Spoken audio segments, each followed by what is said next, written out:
Hello guys, শুভ সকাল। তোমাদেরকে আবার একটা মিনি ব্লগে স্বাগত জানাই। আর আজকে আমি যাচ্ছিলাম দীঘা। আর জিডি রোডের উপরে রাস্তার ধারেই পড়ছে শ্রী পাঞ্জাবি হোটেল, তাই পাঞ্জাবি হোটেলে ঢুকে পড়লাম।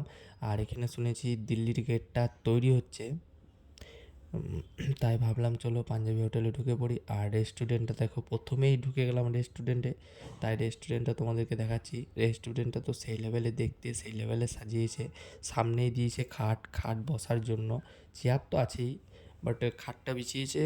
শো দেখতে হ্যাপি লাগছে। আর সত্যি কথা বলতে কি বলো তো, আমি খুব ইচ্ছা যে এরকম হোটেলগুলোতে ঢুকে ব্লগ বানাই, কিন্তু কি করব বলো, এখন তো একটু লজ্জা লাগে। আর রাস্তার লোকেশানটা দেখো, শ্রী পাঞ্জাবি হোটেল, ঠিক আছে?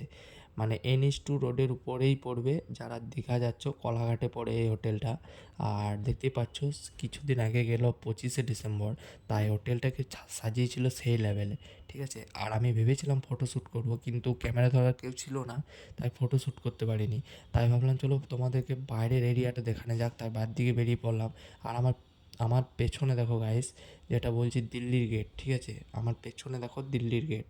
তো আমি তো ক্যামেরাটা বেশি লড়িয়ে ফেলেছিলাম, কারণ তোমরা বুঝতে পারছো না, কিন্তু এবার দেখতে পাবে। দেখো পেছনে হলো দিল্লির গেট রেডি হচ্ছে। আর আমি যাচ্ছিলাম পার্কিংয়ের দিকে। তাই পার্কিংয়ের দিকে যখন যাচ্ছিলাম, তখন ভাবলাম চলো এদিকেও লোকেশনটা খুব ভালো, তাই তোমাদেরকে কিছুটা দেখানো যাক। আর ফটোশ্যুট করা গাইস সেই লেভেলের জায়গা। আর রিলস বানানোর মানে কি বলবো, তোমরা না এলে বুঝতে পারবে না। যারা আসবে বা যারা আসতে চলেছো, তাদেরকে বলে দিচ্ছি, কলাঘাটে রাস্তার ধারে পড়বে, NH2 এর সাইডেই, ঠিক আছে? আর দেখো গাইস, এটা বসার জায়গা সেই লেভেলে সাজিয়েছে। আর কি বলবো, সেই লেভেলের হোটেল।